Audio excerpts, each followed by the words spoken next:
Salve, salam sejahtera untuk rekan-rekan kepala sekolah dan guru di mana saja berada. Kita bertemu lagi di Beninaler Channel yang hadir membahas materi bernuansa pendidikan. Kali ini membicarakan sesuatu yang sangat penting bagi pendidik dan tenaga pendidikan. Memang kita lihat akhir-akhir ini baik kepala sekolah maupun guru mendapat perlakuan yang keras dan kasar dari orang tua murid, kadang dari murid itu sendiri. Kita dengar melalui media sosial ataupun dengar langsung ataupun peristiwa-peristiwa yang kita lihat. Sehingga kami hadir untuk membantu rekan-rekan kepala sekolah dan guru yang belum membaca Permendiknasmen nomor 4 tahun 2026 tentang perlindungan pendidik dan tenaga kependidikan. Bagi rekan-rekan kepala sekolah dan guru yang belum baca, simak video ini, ikuti ulasannya dan nonton hingga akhir. Mari kita simak dengan baik. Rekan-rekan kepala sekolah, kita lihat di sini perlindungan bagi pendidik dan tenaga kependidikan. Ini yang mungkin sangat dirindukan oleh para pendidik dan tenaga pendidikan selama ini. Itu lahir Peraturan Menteri Pendidikan dan Kebudayaan Pendidikan Dasar dan Menengah Republik Indonesia nomor 4 tahun 2026. Namun sebelum kita melihat pasal demi pasal dari peraturan ini, kita lihat dulu pokok penting perlindungan bagi pendidik dan tenaga pendidikan dalam Permendiknasmen nomor 4 tahun 2026. 1. Perlindungan hukum meliputi perlindungan terhadap tindak kekerasan, ancaman, deskripsi, intimidasi, dan perlakuan tidak adil. Yang kedua, perlindungan profesi meliputi perlindungan terhadap pemutusan hubungan kerja yang tidak sesuai aturan, pelecehan profesi, dan pembatasan dalam menyampaikan pandangan. Yang ketiga, keselamatan dan kesejahteraan kerja meliputi perlindungan dari risiko kecelakaan kerja, kebakaran, bencana alam, dan masalah kesehatan lingkungan kerja. Yang keempat, hak atas kekayaan intelektual. Di dalam permen ini juga dilindungi juga hak dan atas kekayaan intelektual bagi para pendidik dan tenaga pendidikan, meliputi perlindungan hak cipta dan hak milik industri. Kita lihat ada prinsip-prinsip perlindungan yang diterapkan. Yang pertama, non-diskriminatif. Di sini perlindungan diberikan tanpa membedakan agama, gender, latar belakang budaya, tingkat pendidikan, dan kondisi sosial ekonomi. Yang kedua, kita lihat akuntabilitas. Setiap pihak yang memberikan perlindungan bertanggung jawab secara terbuka dan dapat dipertanggungjawabkan. Prinsip yang ketiga, nirlaba. Maksudnya di sini perlindungan tidak dimasukkan untuk mencari keuntungan. Prinsip yang keempat, praduga tak bersalah. Di sini maksudnya pendidik dan tenaga pendidikan tidak dapat dinyatakan bersalah sebelum ada putusan hukum yang berkekuatan tetap. Bapak Ibu Guru, kita lihat bab demi bab dan pasal demi pasal dari peraturan ini, tetapi yang kita lihat dan saya beri tanda di sini adalah pasal-pasal yang penting untuk kita melihat bersama. Sambil nanti Bapak Ibu rekan-rekan kepala sekolah dan guru-guru bisa membaca sendiri untuk menambah kekayaan pengetahuan kita. Kita lihat di ketentuan umum, ya, biasa dalam sebuah peraturan atau ada ketentuan umum. Ya, di sini di Permendiknasmen nomor 4 tahun 2026 ini tentang perlindungan bagi pendidik dan tenaga pendidikan ini itu bicara tentang pendidik, itu guru dan di sini nanti bisa baca sendiri. Yang kedua, tenaga kependidikan. Apa itu tenaga kependidikan? Ya, bisa lihat di sini. Yang berikut, perlindungan. Ya, apa yang masih perlindungan sudah jelas di dalam pasal ini. Sudah itu yang berikut. Yang keempat, satuan pendidikan. Yang kelima, organisasi profesi. Yang keenam, satuan tugas perlindungan pendidik dan tenaga pendidikan. Ketujuh, masyarakat. 8, pemerintah pusat. 9, pemerintah daerah. 10, Kementerian Pendidikan Dasar dan Menengah. 11, Direktorat Jenderal. 12, Menteri. 13, Direktur Jenderal. Itu pasal 1. Kita lihat pasal 2, itu perlindungan, itu penjelasan di atas tadi, perlindungan bertujuan memberikan rasa aman dan nyaman bagi pendidik dan tenaga kependidikan. Luar biasa Bapak Ibu Guru. Yang ke pasal ketiga, ayat 1, upaya perlindungan dilaksanakan dengan prinsip. Ya, seperti di atas tadi, ada prinsip non-diskriminatif, B-nya akuntabilitas, C. nirlaba, D. praduga tak bersalah. Di sini ada penjelasannya tentang apa itu non-diskriminatif, apa itu akuntabilitas, apa itu nirlaba, dan yang kelima, praduga tak bersalah. Semua di sini dijelaskan maksudnya secara rinci. Kita lihat bab 2 tentang jenis, bentuk, dan pihak yang memberikan perlindungan. Kita lihat di pasal 4, perlindungan meliputi perlindungan A. hukum, B. profesi, C. keselamatan dan kesehatan kerja, D. hak atas kekayaan intelektual dalam pelaksanaan tugas dan fungsi sebagai pendidik dan tenaga kependidikan. Isi dari pasal 4. Kita lihat jenis perlindungan hukum pasal 5. Perlindungan hukum sebagaimana dimaksud dalam pasal 4 huruf A mencakup perlindungan hukum terhadap tindak kekerasan, B. ancaman, C. diskriminatif, D. intimidasi, dan E. perlakuan tidak adil dari pihak peserta didik, orang tua peserta didik, masyarakat, birokrasi, dan atau pihak lain yang terkait pendidik dan tenaga kependidikan dalam pelaksanaan tugas. Di sini di pasal 5 membicarakan secara rinci. Sekarang kita lihat pasal 6.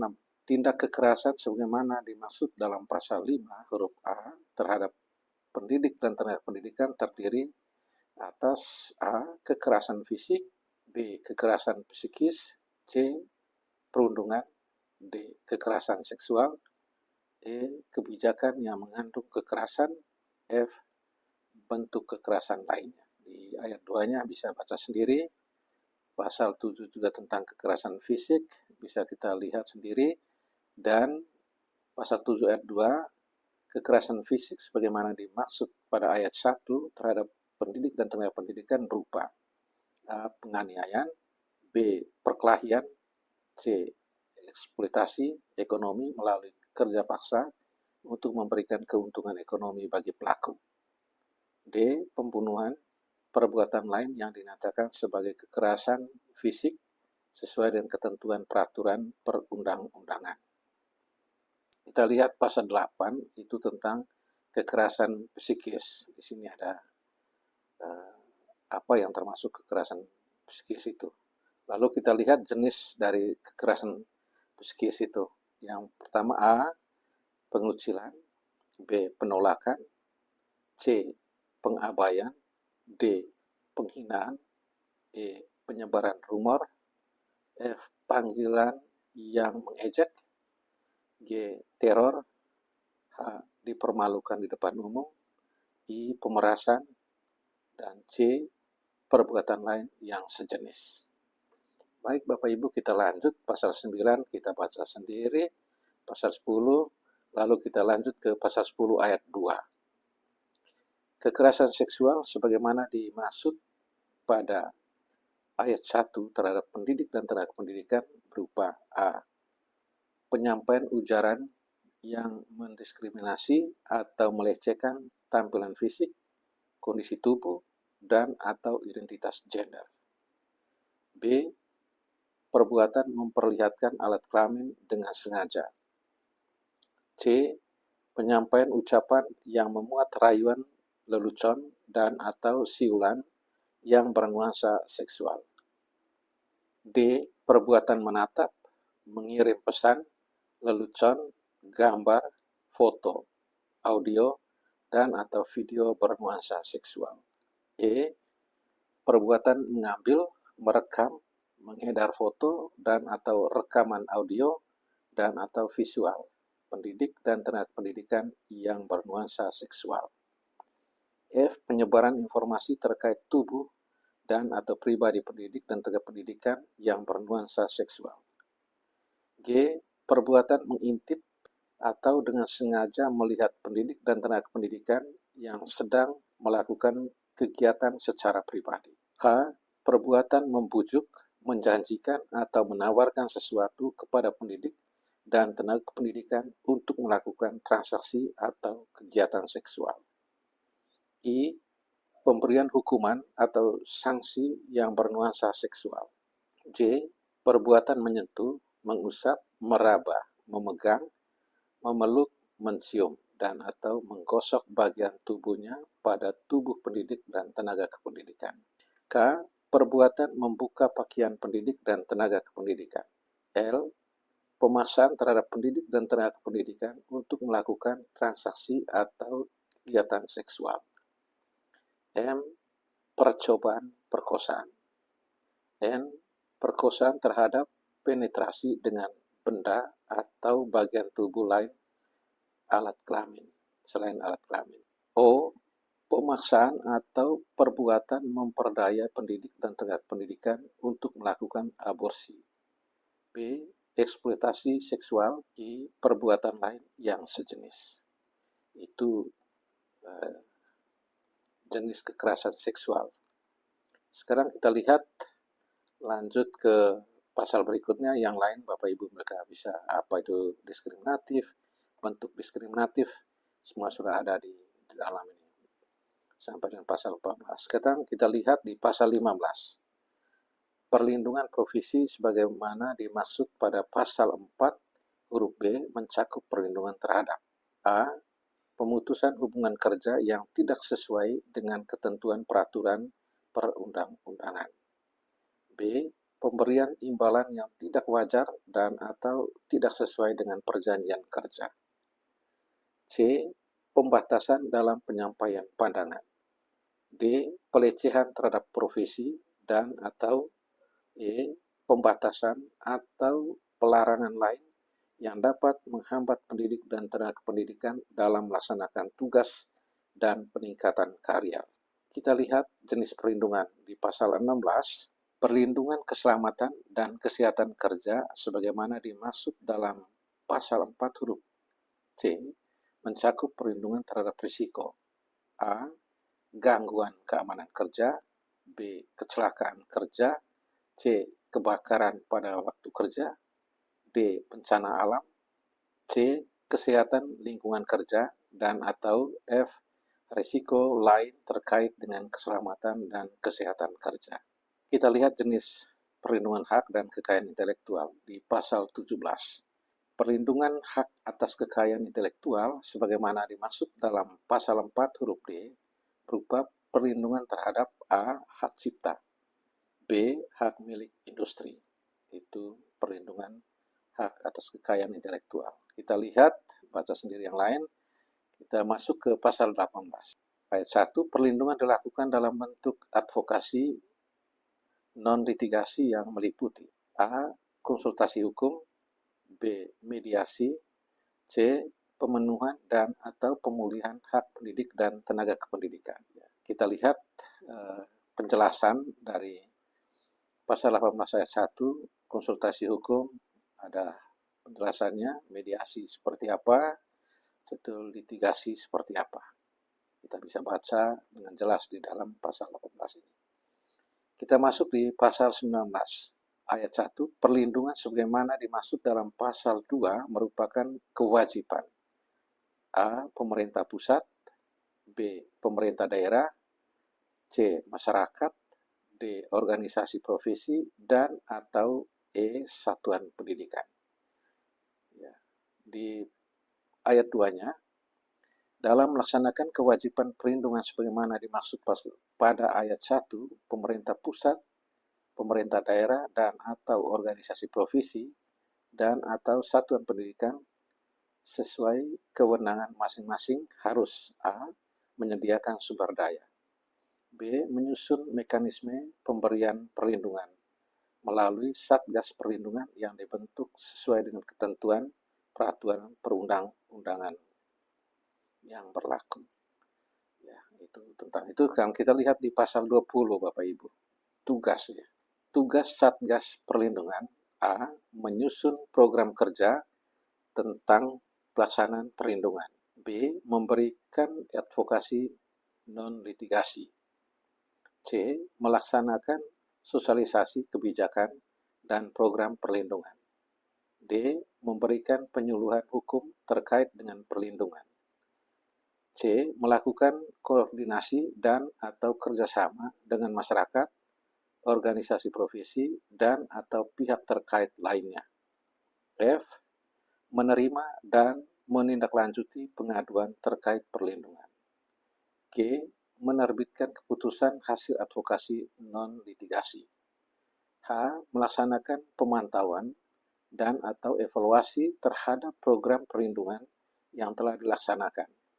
I. Membuat laporan kepada pimpinan terkait pelaksanaan tugas Satgas Perlindungan. Bapak Ibu Guru, kita lihat di pasal 21. Itu ayat 1, pembentukan Satgas Perlindungan di tingkat pemerintah daerah dilakukan dengan ketentuan sebagai berikut. A. Dinas Pendidikan Provinsi, Kabupaten atau Kota sesuai dengan kewenangannya membentuk Satgas Perlindungan. B. Keanggotaan Satgas Perlindungan ditetapkan oleh Kepala Dinas Pendidikan Provinsi atau Kabupaten atau Kota sesuai kewenangannya. C. Keanggotaan Satgas diangkat untuk masa tugas selama 4 tahun dan dapat diangkat kembali setelah masa tugasnya berakhir. D. Satgas Perlindungan berjumlah gasal yang terdiri atas paling banyak 7 orang yang berasal dari unsur 1. Dinas Pendidikan Provinsi, Kabupaten atau Kota. 2. Akademisi. Ya, kita lihat di lanjut dan kita bisa baca seterusnya sekretaris struktur organisasinya seperti apa.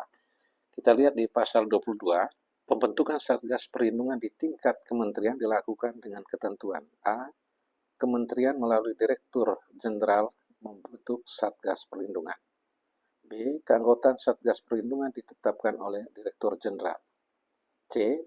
Keanggotaan Satgas Perlindungan berjumlah gasal paling sedikit 9 orang yang terdiri atas unsur birokrat, 2 akademisi, 3 praktisi.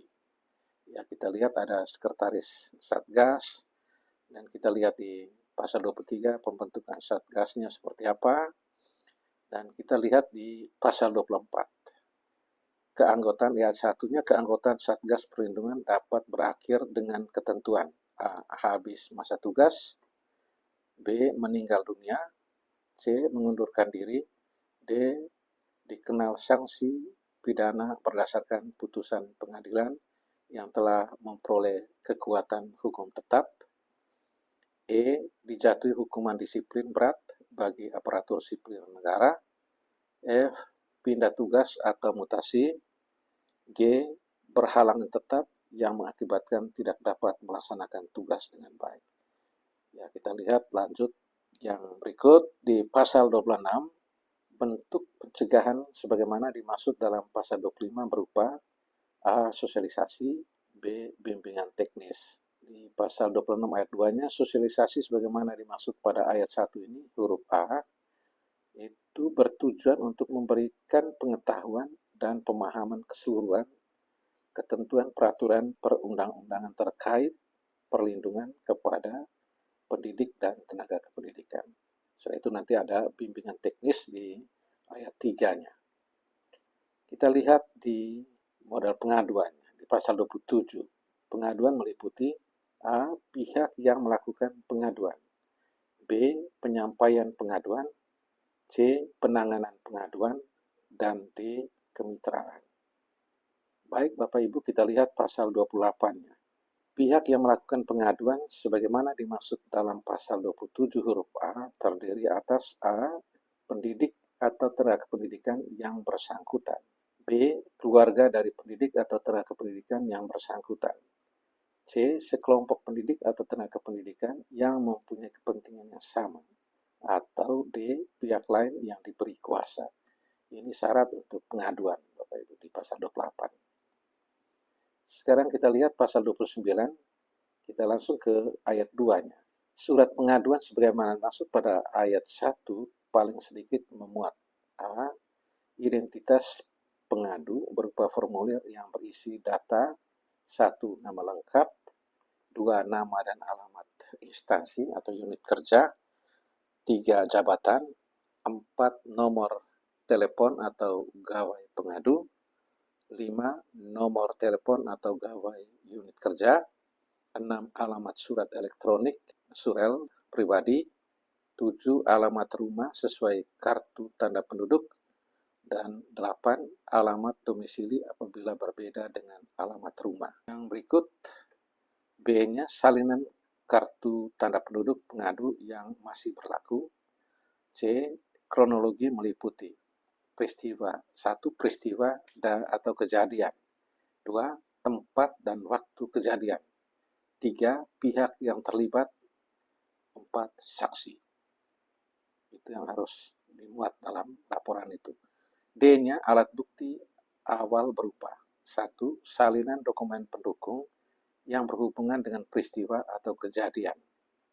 Dan atau 2. Bukti pendukung lain yang menguatkan pengaduan. E. Tanda tangan dan nama jelas pengadu atau yang diberi kuasa. Bapak Ibu, rekan-rekan kepala sekolah dan guru, pasal 30 kita lihat bunyinya, penanganan pengaduan sebagaimana dimaksud dalam pasal 27 huruf C dilakukan terhadap semua jenis dan bentuk perlindungan dengan tahapan. A. Penerimaan pengaduan. B. Pemeriksaan pengaduan. C. Penyusunan kesimpulan dan rekomendasi. Dan D. Tindak lanjut laporan hasil pemeriksaan. Itu pasal 30. Sekarang kita lihat di pasal 31, kita menuju ke ayat 2-nya. Dalam hal terdapat kendala pengaduan melalui aplikasi sebagaimana dimaksud pada ayat 1, pengaduan dapat diterima melalui A. Surat tertulis. B. Pesan singkat elektronik. C. Bentuk pengaduan lainnya yang disampaikan melalui berbagai kanal media komunikasi. Baik, kita lihat Bapak Ibu Guru, masuk ke pasal 33. Penyusunan kesimpulan dan rekomendasi sebagaimana dimaksud dalam pasal 30 huruf C dilaksanakan dengan tahapan. 1. Satgas Perlindungan melakukan analisis untuk menyusun kesimpulan dan rekomendasi berdasarkan surat pengaduan sebagaimana dimaksud dalam pasal 29 ayat 2 dan hasil pemeriksaan terhadap permasalahan yang diadukan sebagaimana dimaksud dalam pasal 30 ayat 32 huruf C. B-nya, Satgas Perlindungan menyimpulkan dan membuat rekomendasi yang meliputi 1. Identitas pengadu. 2. Identitas teradu. 3. Kronologi peristiwa. 4. Kesimpulan dari peristiwa. Dan kelima, rekomendasi yang berisi rencana tindak lanjut aduan. Kita lihat pasal 34 ayat 1. Tindak lanjut aduan hasil pemeriksaan sebagaimana dimaksud dalam pasal 30 huruf D dilaksanakan dengan ketentuan A. Sesuai dengan kesimpulan dan rekomendasi Satgas Perlindungan sebagaimana dimaksud dalam pasal 33. B. Bentuk tindak lanjut penyelesaian atau permasalahan yang diadukan berupa advokasi non-litigasi sebagaimana dimaksud dalam pasal 18. Ya, kita lihat baca sendiri pasal 35, pasal 36, pasal 37 juga bisa baca sendiri, 38, 39 ayat 2. Kita lihat di sini, kemitraan sebagaimana dimaksud pada ayat 1 dapat dilakukan Satgas Perlindungan dengan A. Lembaga konsultasi dan bantuan hukum. B. Lembaga perlindungan saksi dan korban. C. Perguruan tinggi dan atau D. Aparat penegak hukum. Kita lihat di pendanaan. Pasal 40. Pelaksanaan perlindungan dibiaya dari anggaran yang bersumber dari A. Anggaran pendapatan dan belanja negara. B. Anggaran pendapatan dan belanja daerah. C. Anggaran penganggaran satuan pendidikan yang diselenggarakan oleh masyarakat. Dan atau D. Sumber lain yang sah dan tidak mengikat sesuai dengan ketentuan peraturan perundang-undangan. Itu tentang dana. Kita lihat batas di pasal 41, pemantauan dan lain-lain. Kita lihat ketentuan, ya baik Bapak Ibu. Kira-kira itu inti dari Permendikdasmen nomor 4 tahun 2026 tentang perlindungan bagi pendidik dan tenaga kependidikan. Semoga materi yang kita bahas pada saat ini memberikan masukan atau juga memberi ruang bagi kita para guru dan tenaga kependidikan untuk bisa mempelajarinya dengan baik dan kita bisa memahami seperti apa pemerintah mengadvokasi semua kepentingan para guru dan juga tenaga kependidikan. Rekan-rekan kepala sekolah dan guru, semoga materi Permendiknas nomor 4 tahun 2026 tentang perlindungan pendidik dan tenaga pendidikan ini sekurang-kurangnya ada gambaran sebagai bahan referensi untuk kita semua. Akhirnya jangan lupa like, subscribe, share, dan komen berupa saran atau masukan untuk materi berikutnya, terutama materi ini untuk kita diskusi, menambah wawasan kita masing-masing. Salve, sampai jumpa di video berikutnya.